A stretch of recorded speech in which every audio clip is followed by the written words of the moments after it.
Hey guys, welcome back to the AJ Analysis channel, where today we have coverage of Manchester United's 2-0 win over Wigan Athletic in the FA Cup. And today we're going to get straight into it and talk about the tactical side of things. Today we're going to be discussing the positives of what we saw, also some of the negatives because it wasn't perfect, and in general, just a general breakdown of the game. Starting with Manchester United trying to play the ball out from the back, where let's be honest, it was very, very easy. Wigan in a 4-2-3-1 shape, sometimes a 4-4-2. Didn't really have much interest in really applying pressure super high up the pitch. Someone like Onana in goal, for example, often had a lot of time on the ball. And at times this meant it was a little bit slow in the first phase, simply because United had so much time that they were extremely relaxed. But in general, United were able to move the ball from the back quite comfortably and get themselves into a position where you're trying to take control and dominate the ball. And that's exactly what Manchester United done. The question from here is, what shape are they using, what approach are they using to try and move the ball forward to actually hurt the Wigan defence, turning possession into actual dangerous attacks? Well, to be honest, the shape was quite rotational, as we should probably expect by now from an Erik ten Hag side. So initially, it was often a back three in the first phase. Of course, with Wigan playing with his front two, Man United would often go to more of a back three in possession to try and overload that front two and try and carry the ball forward outside of them. So someone like Dalot perhaps would move further forward like this, Kobbie Mainoo would be playing as the pivot, and we would see a back three. However, the actual personnel in the back three was changing extremely regularly. For example, at times like this, we've got Wan-Bissaka in the back three, but on another occasion, Wan-Bissaka would push forward, Kobbie Mainoo would drop in between the centre-backs, there were situations where it could be Dalot dropping deeper. This was an ever-rotating back three. And this did cause some problems for Wigan. For example, their right winger was often drawn out towards someone like Dalot, which opened up these little pockets of space in behind the Wigan forwards. However, in general, it was very much a rotating Manchester United shape. However, there was one issue with it, and that was that for most of the game, Kobbie Mainoo was the only central presence in the second phase. Now, yes, at times Dalot inverted inside, and at times McTominay dropped deeper.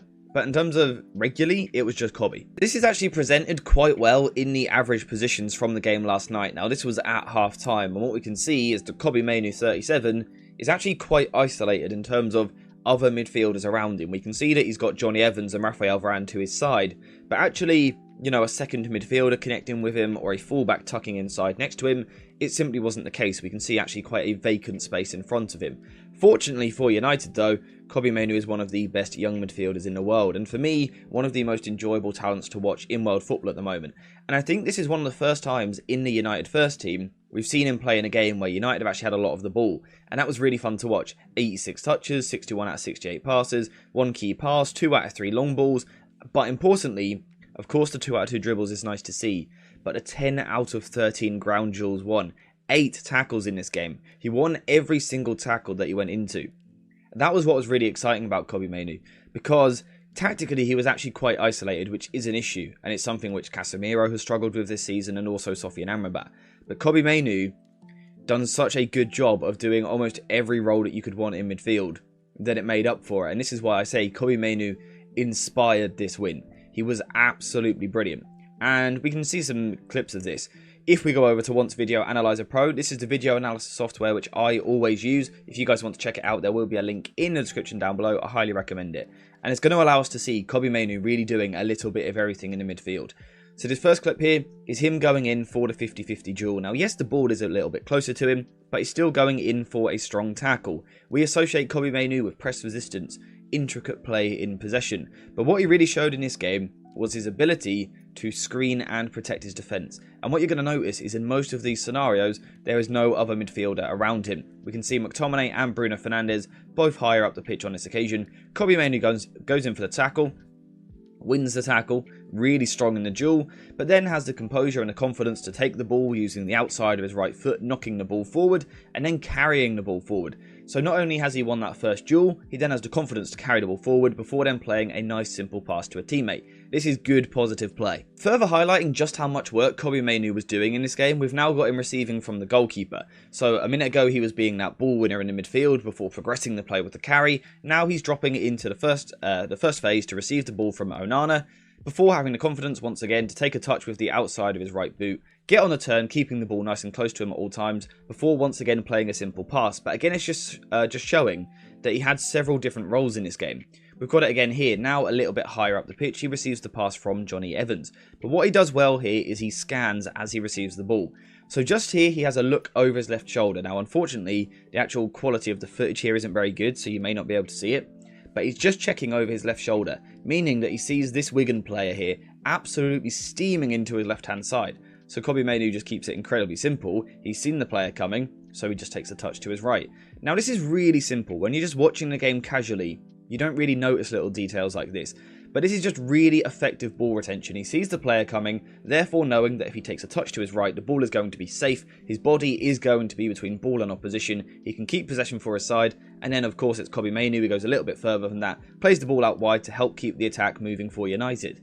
And we just continue to see it throughout the game. Again here, receiving in the first phase from Diogo Dalot. He has the confidence to take the touch, get the ball out of his feet, but then he carries the ball forward. He drives the ball forward, and on this occasion, he actually covers pretty much half the pitch with this carry, allowing United once again to move the ball forward up the pitch. He's doing a lot of work here, and then he has the composure and the intelligence to keep the ball for his side with another simple pass. But what I also liked was that at times he was able to get a little bit higher up the pitch. So on this occasion, once again, Dalot is playing the ball to him, but we can see he is in a much more advanced position. Now, what he does on this occasion is initially plays really slowly. This is almost walking pace. He's received the ball, a nice slow pass, he takes a slow touch, and slowly turns. But then what he does is with one kind of push of the ball with the outside of his right foot, he quickly changes the tempo of the attack and the intensity. Bursts through these two Wigan players before driving forward with the ball and again playing to Bruno Fernandes. So that was another really good side of his game that we saw in this game. To be honest, I could probably sit here and talk about Kobbie Mainoo all day long. He was absolutely brilliant throughout this game, so I just want to highlight that because for me, he was the best player on the pitch by an absolute mile, which again is another big compliment to him. Absolutely brilliant. 8 out of 8 tackles, like I said. He was phenomenal throughout the game. And he was really important for United because from a tactical point of view, it was not perfect. Like I said, this was the only regular second phase presence. United were often building in a 3-1-6 shape, which looks like this. And it meant that Kobbie Mainoo was isolated and he was left doing a lot of the work. At times, United actually went even more attacking. Of course, this is a game where United are going to dominate the ball, push nice and high up the pitch and try and break Wigan down. And as a result, we did even see Dalot joining the attack. So at times, United could almost have a back two, Kobbie Mainoo in front and then the rest of the team further forward. At times, it actually looked a little bit like a 2-diamond-4 shape, which is an incredibly attacking system and incredibly attacking structure to use. But it did allow United to have some success. Moving the ball forward with this volume of players, with this quality of player as well, you are going to cause problems. We saw good wide rotations down the left-hand side. I thought Dalot and Rashford linked up well, and Rashford was a threat throughout this game. The same with Garnacho on the right-hand side. I thought he was absolutely brilliant, and I will do a video on him later today, playing on the right wing. I thought Wan-Bissaka had some really good movement, runs off the ball to take away Wigan defenders, giving Garnacho time and space to carry the ball forward. And at times he can go down the right-hand side before crossing into the box, or at times he can come inside onto his left foot and shoot a goal, and I thought he done that really well. And then, of course, you've got Bruno Fernandes as well, who probably didn't have his best game ever, but again, he's just got that quality. In a game like this, when United got so many players pushed forward, but with quality players in the final third, like Rashford, like Bruno Fernandes, like Garnacho, they're going to cause problems. Now, I've seen Rashford in particular receiving a little bit of criticism. I don't think he had a bad game at all. I've seen people calling him selfish in this game. To me, 6 key passes probably suggests otherwise. The crossing was poor from Rashford and the end product wasn't good enough from Marcus Rashford. His dribbling wasn't good enough, but also that final bit of end product. However, he did look, for me, constantly like the one player who could really hurt that Wigan Athletic defence. You can talk about him having a poor game, but I want you to think back to just 2-3 weeks ago, watching United, how little threat they had without Rashford in the side. Now, yes, Rashford still has to improve. Absolutely, I completely agree. He's clearly low in confidence. That final action at the moment is coming a little bit slowly. But you can't deny the fact that he is a threat when he's on the pitch. He's always making stuff happen. He is always a danger. You always see him. He never drifts through a game. He is always heavily involved. And like I said, he definitely needs to work on his final product. He is in poor form at the moment and the confidence is low. But in general, I don't think he had a bad game. And in general, United were pretty decent. They completely overloaded the Wigan side. They got lots of men forward. We saw Scott McTominay and Rasmus Højlund crashing into the box with big chances. And that came because of the good wide rotations. United would work the ball well out wide and then work the ball into the box, where Højlund and McTominay were both crashing into the penalty area and both of them should have scored more goals. We know that. I'm not going to be too critical of them because Goal scoring probably is the hardest thing in football. The movement is good, they're getting into good positions, they're good chances created. They do need to start going into the back of the net though, because United should have won this by 4, if not 5 or 6 goals ultimately. They were by far the better side. So overall, pretty comfortable night for United. I don't really think you learn too much in a game like this. However, it still wasn't perfect from a tactical point of view, and I'm still not overly happy with the approach that we saw from Erik ten Hag. So before we continue into the video, a quick shout out to today's video sponsor, jerseyfifa.com, the home of all of the greatest football kits. Whether that be the new latest releases or the old classic ones like this, Jersey FIFA has something for everyone, and now you can check it out yourself using the link in the description down below. And also make sure to use code JerseyFIFA for 10% off when you order. Yes, his side done enough in the game to be comfortable. It should have been 4 or 5-0, but ultimately they were playing a side 2 divisions below. And my concern was that I still didn't feel that United had total control. That's my one concern about this performance. And the reason United didn't have total control in this game was because the rest defence structure was not good enough, but also the build-up structure. So again, it's going back to the fact that Kobbie Mainoo is the only presence in midfield. Now that means 2 things. It means 1, it's quite difficult to progress the ball through the middle because you've only got one central midfielder dropping deep and dictating the play. But also it means that when you lose the ball, particularly as United push players even higher up the pitch, it was often Kobbie Mainoo plus 2 centre-backs trying to deal with the counter-attack. And Kobbie Mainoo struggled with the long ball a little bit. So it's not a surprise, he's quite a small player. He did struggle with that long ball a little bit. And if it weren't for Johnny Evans regularly being aggressive and on the front foot defensively, United might have had more problems. So in terms of structure, it's still not perfect. Still, at times, too many players on the last line pushed forward too early, not allowing United to not allowing United to progress the ball through the pitch. And therefore, when they lose the ball, because these players are so high up the pitch, and it's just 3 players deep trying to stop the counter, Wigan did have chances. We saw it in the expected goals there. Wigan should have scored in this game, ultimately, if you look at the stats. And they did carry a threat throughout the game, simply because United's rest defence wasn't really good enough. But also, the attitude of players when losing the ball wasn't quite good enough. The reaction isn't quick enough. You lose the ball in these areas, your immediate response should be either to retreat back into position or quickly get round the ball and suffocate the opposition. United didn't really do that, so tactically it wasn't perfect. It also wasn't great in the press either. Now, pressing for me is actually a side of the game which is a little bit underappreciated when it comes to controlling the ball. I think a lot of people talk about control as in having possession, but you can also control the game with your out of possession structure as well. If you press so high up the pitch in a really good structure that the opposition physically can't play out, you are still controlling the ball without actually having possession. And that is something which United struggled with even against, no offence, a poor Wigan side. And the reason for this was because, as always, United were one man short in their pressing structure.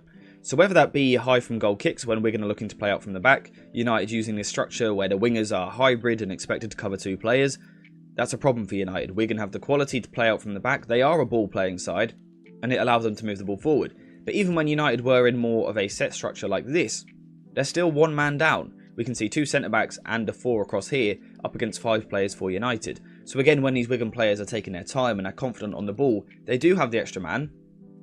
And if they draw United over to one side like this, they are able to have the spare man on the other side of their build-up shape. So this was still a concern for United. Ultimately, Wigan just didn't have enough quality, moving the ball forward, progressing the play, to really cause any problems with this. So ultimately, it didn't really matter in this game. United were fine. But again, just from a tactical point of view, it's something which didn't particularly impress me from Erik ten Hag, and I still think it's something that he needs to look at. And of course, that's an important thing in a game like this. Yes, United won 2-0 and should have won by 5, but we can still, pick problems in the side, and that's okay. That's the right thing to do. You can win and still play poorly. You can lose and play absolutely brilliantly. It's important to have that balance. So I think United overall done well. We're by far the better team. The stars of the show, your Bruno Fernandes, your Garnachos, the Rashfords, the Rasmus Højlunds, your Kobbie Mainoo, of course. Their quality was just too much ultimately for Wigan. They couldn't really deal with it. Tactically, still not perfect, but United done enough. They should have scored 5 or 6. There's not really too much to learn from a game like this, so I think we're finished there. United were the better team. They're through to the next round of the FA Cup, and that is the most important thing. But let me know what you think in the comments down below. Who was your man of the match? For me, it has to be Kobbie Mainoo, although Alejandro Garnacho was also absolutely brilliant. Again, a video coming on him later. In general, too easy for United. Through to the next round. So that is that. Thank you guys for watching. I hope you have enjoyed it. And as always, I'll see you in the next one.